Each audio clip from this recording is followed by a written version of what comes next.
বন্ধুরা, এই আর্টটা একটা চোখের পরীক্ষা হবে। এখন কাদের চোখের পাওয়ার কেমন তা দেখা হবে, আর সবাই চিনতে পারবে এমন একটা ছবি আঁকছি যেটা একটা মানুষকে নির্দেশ করে। সেই মানুষটা কার ছবি হচ্ছে?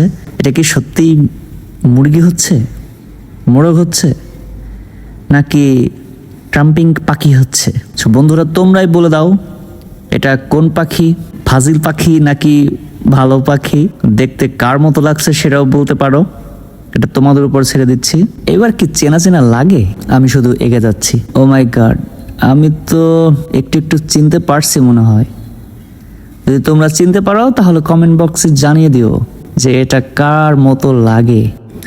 এই শয়তানের বাজানটাকে যে চিনতে পারবে সে কিন্তু কামেল হয়ে যাবে, কারণ সে আসলে একটা শয়তান, শয়তানের রাজা। বন্ধুরা, তোমরা যারা পেন্সিল আর্ট করবে তারা কিন্তু এইরকম দুষ্ট চরিত্রকে আঁকবে না, তারা ভালো কিছু আঁকবে, ঠিক আছে?